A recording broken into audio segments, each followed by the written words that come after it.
So it's after 2019 track and field, and it's now 2019 cross country. Okay? Well, this ended up being quite a season. 2018 had its perils, but nothing compared to 2019. I remember though 2019, we started off the season at Pismo Beach. We just had a good team bonding trip for about, I think it was about a week we were all with Pismo Beach, or like, it was either a week or like 4 days. I don't remember anymore. But we all had so much fun just hanging out. It was Kavanaugh, Zendejas, Valdez, all of us just hanging out. It was really, really fun. Oh, wait, hey, one thing I forgot to mention. I bought this back in 2018, this CCS pin. Glorious, glorious. I forgot to mention that in 2018 section. And then also Mount Sac. Oh, when we went to Mount Sac, I also bought this 2018 Mount Sac pin. So I forgot to mention that. I just realized. I remember 2019 Pismo Beach. We just talked a lot about the 2018 cross country season, our goals for the 2019 season. But boy, did it get off to a rough start. Our star runner Bemon, who so that cross country season he was all league, all CCS, and then he was our first man every single race. What was his time? I know he broke 16 that season at Jackie Henderson with like 15:47, I think. I don't remember anymore though. But he, unfortunately, at Pismo, twisted his ankle. This was summer before the season started. We were like, oh shoot. And keep in mind, I just used cross times from last season. In track and field, he ended up being a 9:36, 4:20, and 2:01 guy from 800 to 3,200 meters. So, like, we were really relying on, we're like, oh shoot, when we realized he was going to be out for at least the first part. We're like, okay, come on, heal up, we'll get through that. First race of the season starts up. Well, it's Jackie Henderson. In 2018, we dominated that race with like nearly a perfect, I think we got like 17 points for the race. And our team average was like 16 something. It was like really fast because Ben was 15:47. Mario and Falster were like low 16s, like 16:06, 16:07. Then Correa came in there with like 16:15, and Ricky was like 16:20. I think like the time average was really fast. I'd have to go back and check, but we do not take first with green colors like we did the previous season. Instead, we took fourth place, so we were one team off from the podium spot. And now we didn't have Pemont. We had PRs all around. Like Mario went from 16:06 down to 15:40. Ricky went down from like 16 whatever it was down to 15:40s as well. I went from 17:12 to 16:41. Oscar Delgado, he wasn't as much shape as me yet, but he ended up going down from 17:09 down to 16:44. So he and I were back neck and neck again. Unfortunately, so Mario was our first guy that day. Ricky was our second guy. Then I was third. Then it was Oscar, and then our fifth guy ended up being Peter that season. Peter had the worst bronchitis that season. So he ended up, I think he actually didn't even run as fast as he did the previous season. So now another way to look at that is we still were competitive in the field without Bemon, and despite not having a full squad, but we were like, oh no, we need to get our guys up and going. Otherwise we're not going to be able to get the league title and get section.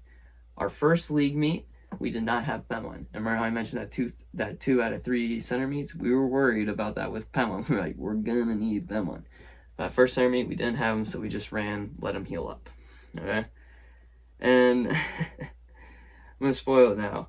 Pemon rolled his ankle like 3 or 4 times that season. Okay? Let's make that very clear. I don't remember the timeline anymore of when he rolled the other times. I don't remember the first time now. But he rolled like 3 or 4 times. So we were always going back and forth if we were going to have Pemon for the season. Like, we were like, oh no. And it was rough. But you know what? We did what we had to do. But I remember the first center meet, we still won, again, without Pemon. And then we ran this invitational called the Gilroy Mustang Invitational. I remember this race.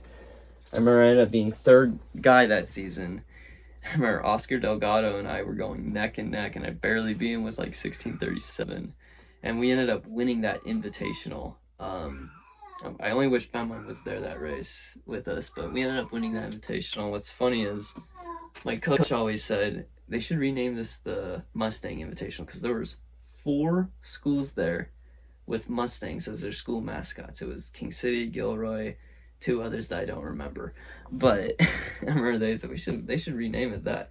But I remember we won that race and we're like, all right, let's go. We've won the PCAL Center meet and we've won an invitational. Even though we didn't place at the Jackie Anderson, that's because it was a much bigger field than last season. Also, we were down our top guy.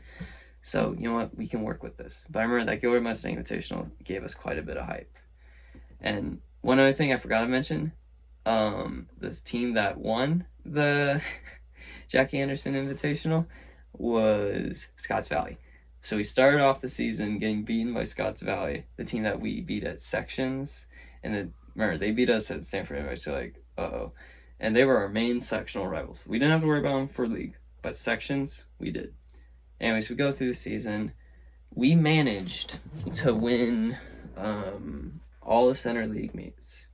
And it was, remember, we were always like, is Bemon going to stay afloat? Peter's got bronchitis. Like, how are we going to do this? Get through it. But I remember we all just said, let's work together for the win. I remember all of us clutched up.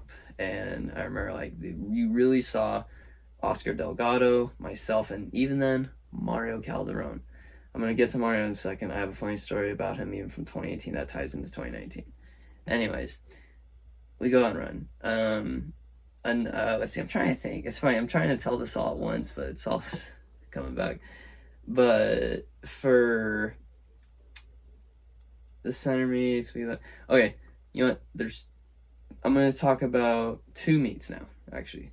Mount Sac and Monterey Bay Invitational, okay? So remember, 2018 Monterey Bay Invitational, we took first place up, okay? In gleaming colors. 2019, we took second place, and who beats us? Scotts Valley. Not by nearly as large of a margin as before, might I add. And one key difference, Jackie Henderson is a flat course. Toro Park has some authentic hill, has an authentic hill in mile 2. Okay, I'm not gonna say it's like the hardest in the world, but that is an authentic hill. I remember we ran against them and they beat us, I want to say by like 30 points or something, but it wasn't by like 60 or whatever it was at Jackie Henderson. I'd have to go back and check out the stats, but they did not beat us by nearly as much as before. And we were like, well, maybe this could work. And we happen to know that the sections course was Crystal Springs, which is an authentic dirt and hill cross country course. Okay, like, I remember our coach said, hey guys, look, I know you got beat by him again. Listen, I know you guys can get him at sections because that course is going to play to your strengths because we're King City. We run the hills. We used to have this Pine Canyon workout that he'd try and kill us on. I don't even know how we got through it. Anyways, but Monterey Bay Invite, we went up against Scotts Valley again. 2 for 2 now we've gotten beaten by them in that season. Then we go to Mount Sac, which is a true hill course. We run that race, and with the exception of Bemon, PRs across the whole board. And this time we ran in a thing called the sweepstakes, which was a combination of D3, D4, and D5 schools. And we ended up it was like a 30 school race out of, I forget what place we took overall. It was like 7th or 5th, I think. But of all the D4 schools there, we took 2nd. So that was ended up why we got team medals for the 2nd round at Mount Sac, which I do have. I always treasured this medal, even though I was 7th runner that day. That would actually go down as the last race that Peter Avila would ever beat me at. Anyways, we run that race though, and let me tell you, it was dusty. It was actually cold because we ran at night instead of the blistering hot afternoon. But Mount Sac, we were like, okay, you know what, guys? We have enough guys to make something good happen. We have Mario, Ricky, Bemon, Oscar, and then Mario Calderon just one day decided he was going to commit himself. Whatever he says, he only committed himself to one race in 2018. and that was 2018 Mount Sac. I remember we were all like, Mario, you could do so much more. And he went, you know what, guys? I'll show you when I can do more. And hills are my favorite, which you hardly hear from a cross country runner. And we're like, okay, Calderon. I remember in my race in 2018, I did not run with the varsity in 2018. I ran in the exclusive sophomore race that was D1 with Mario Calderon, Oscar Daga, myself, Angel Monroy, and this other guy, Michael Cornell. Okay. Mario Calderon almost died. He ran very, very great, actually. He ended up being our first guy, and I actually think he beat one or two of the varsity guys' time that were running in our own varsity men's race that season. But in our group, he placed like 10th overall, and he got 17:56. But dude, after the race, turned out he hadn't eaten breakfast that morning or hydrated. It was like 100 degrees we just ran. He almost, he looked like he was going to pass out and never wake up again. It was horrifying. I remember Mario Avila said, here, Mario, here's a drink. And he was like this. And then he got given the drink. Imagine this is water. And went like this. Plop. We're like, oh no. We honestly thought Calderon was going to die. 2019, though, I think it was after the second peak house ceremony, he really started applying himself. But Mount Sac, he really applied himself, and he ended up being our fourth guy that race. And Oscar Dogo was our fifth. They went 1651 or 1653, 1654, something like that. Peter and I were 6th and 7th, and he went 1709. I went 1713, I think, or 1712. Either way, we had our squad going in. We go to we go to league. We win it again, okay? And I just realized I actually forgot another memory that I will talk about when we go into section, okay? We win PCAL League again, and let me just say this. King City High School, in the first 2 years of PCAL League existing in cross country, was undefeated in PCAL. We won every single center meet and every single league championship. I just want to put that out there. So, King City pride. Anyways, we win league, and then we go on to sections, and thankfully we don't have a 3-week delay this time, but it's held at Crystal Springs.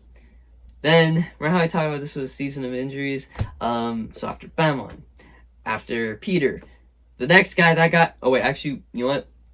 The other guy that got injured before me actually was Julio Martinez. He had a very, very bad knee/IT band injury. Actually, I forgot to mention that. That was unfortunate because it was his senior season too. That was really, really rough to see. But he did get his good luck. But after him, so he didn't have the best race at league, so he ended up not being part of the top 7 at section. But then the guy who got hurt was me.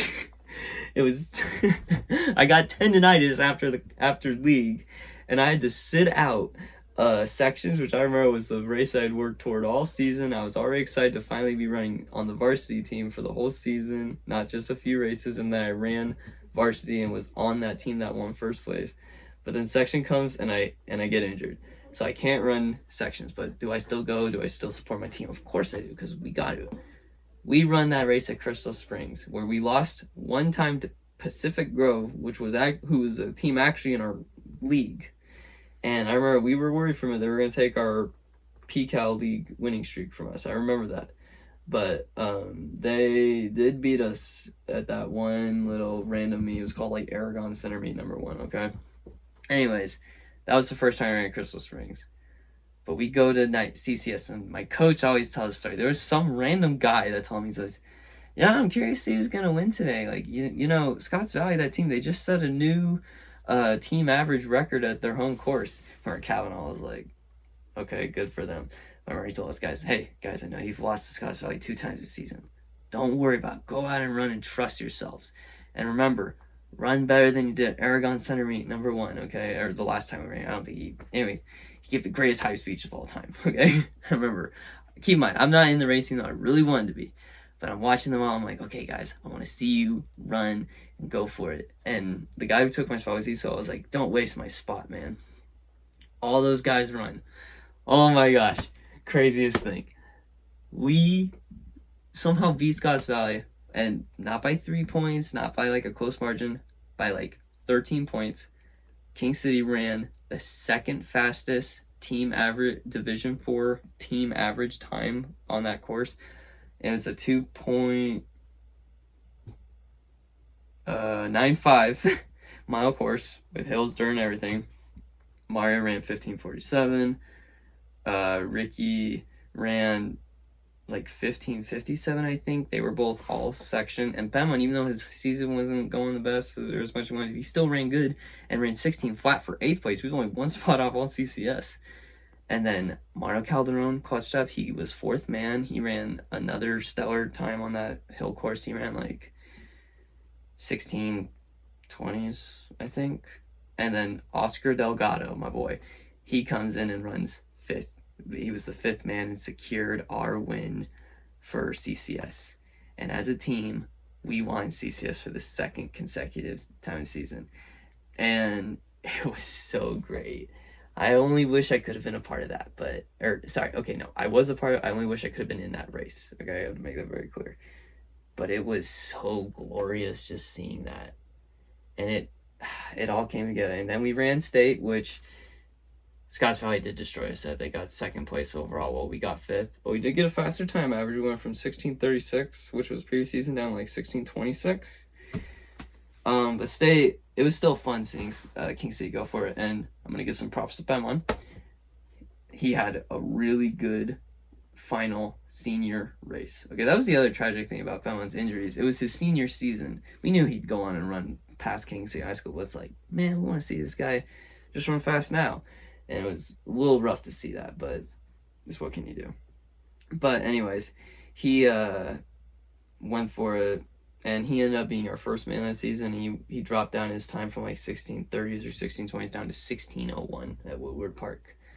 And he got like 20th place overall, I think, in the race. Then Mario was 2nd with like 16:09. Ricky was 16:12, 16:13, I think. Then Oscar was like 16:44, and then Mario Calderon was like 17 something or like 16:59. I don't really remember. But all those guys just went out for it and ran 5th place at state, and I was so proud of him. And even though I only wish to God I had been able to run that day, but wasn't meant to be, and that's okay. You'll see later that it wasn't a loss for Old Riley, even though I didn't get to run section at state. But overall, that was 2019. It was a season to remember, but the battle of grit, just persevering, it was epic. Yeah, that was 2019 cross country. So I'm not gonna kind of give my final thoughts of the season in a second. So overall, that was cross country. I ended up not getting a, I remember what stunk was, I remember I was talking to Calvin all that, and he was like, Josh, those times that Oscar Calderon, you could have ran them very easily. You would have done well. You just unfortunately got injured, and that sucks. But hey, we got next season, 2020. I think we're having another good squad. 2020 did not happen because of COVID. So my last high school race ever for cross country ended up being 2019 PCAL championships, where I did not run a good race. I threw up after the race because I ate 2 hours before the Carl's Jr. veggie burger they had at the time. It made me sick, and then I ran, and I got injured. So it did not go well. But after 2019, I had all my season bests. So I ended up running 16:33 mile. It was at Jackie. Crystal Springs, I ran 17:13. Reading it off paper, by the way, so no disputing it. And then Mount Sac, I ran 17:12. And Woodward Park, I never got to run. So yeah, my high school career, I never ran sections. The highest I ever ran was league. The fastest I ever placed as a runner for our team, like scoring member wise for a varsity team, not counting JV, was 3rd man. And I didn't get any all league. I didn't get any all CCS. That all changes, and it's very important to note all that because it's what made later so gratifying. But I remember I was really sad that 2020 got taken away, because I was like, man, I thought I'd be able to kind of redeem 2019's ending, but I guess not. It is what it is. Turns out there was a high purpose, as you'll see. But overall, cross country at King City High School, despite the losses, was just an epic time. We just went out there, a little D4 school, and said, we're going to kick your butts. And what did we do? Just that. I'm not saying like we're like Newbury Park or something, but it was really special just being a bunch of guys that came together and ran for the heck of it and competed. Just had a lot of fun. So to kind of close out, I want to kind of just say what this meant for the people. So we ran against a lot of schools against Monterey County, from Pacific Grove, York, Greenfield, Soledad, Gonzales. There's a bunch of others. You'll see why it's important these are to be named. Okay, it's at Hartnell. Anyways, we ran against a lot of schools, and we showed that we were the dominant powerhouse of Monterey County, and not just in Monterey County, but out like in SoCal, down where we raced in Mount Sac, up in Northern California when we ran at Crystal Springs, and Fresno in the Valley when we ran at Woodward Park. And it was epic, and it was just quite a time to be a King City High School Mustang. So I guess the last things I'm going to close out with are what was special besides all the wins and all the times was I started some bonds with some very special people, which I still keep today. So I started the bond of the King City Boys, which was Daniel Correa, Esteban Denise, Ricardo Diaz III, who we all called Ricky, and Mario Avila. More on them later. A lot more on them later. But then also some teammates who I do want to give a shout out to. Angel Monroy, Anthony Perez, Oscar Delgado, Julio Martinez, Peter Avila, Fausto Medina, and Mario Calderon. I told some memories about them. I think a special memory of Angel Monroy I'm always going to hold dear to my heart is he was the only freshman that did he was the only runner that started as a freshman like me back in 2017. I remember Kavanaugh said, okay guys, with the way this race is going, you guys are going to warm up with the girls. He and I were both very awkward about that, but I remember I didn't even know he was on the team because I didn't talk to anybody. And when he was there, when I saw him, I was like, wait, you're a freshman too? I was like, oh, thank gosh, I thought I was going to have to warm up alone with the girls. That's how we bonded, okay? True story. But big shout out. Angel Monroy comes and supports me a lot of college meets later, so you'll hear more of him. And then Anthony, good guy. He went on to go to Cuesta, run there, and he actually did really well. I'm really proud to see where he's gone. My boy Oscar Delgado, I know you didn't run after high school, but you were one heck of a training partner. I wouldn't trade you for anything. Julio, I loved all our jokes and cracking up. It was great, and you're running a successful tree business now, so I'm really proud of you. Peter Avila, did not keep in touch with, but Peter's the only guy that came from Little Lockwood, like our K through 8 elementary school, and ran at King City High School and did a sport alongside me, so I was really very happy to have him. Fausto graduated high school, he did not keep with the running, and I haven't really kept up with Fausto, unfortunately, but I know he's cutting hair and he's doing well, and he's really proud. Mario Calderon, don't keep in touch with you too much either, but I do know went on to go to Cuesta and then potentially transfer. I don't know where, but I know you kept up your education. I'm really proud of you, and just really thankful I had all these guys as my teammates and others. There's more people I have great memories with, Sean Tucker, David Black, but these guys that I did name were really the guys that I ran with and formed a special bond with. And there's a bunch of others, Israel Lemos, I could name, but well, if I was naming names all day, we'd be here all day, so I kind of named the ones that I've largely kept in touch with. But anyways, and then my coaches, I really love my coaches.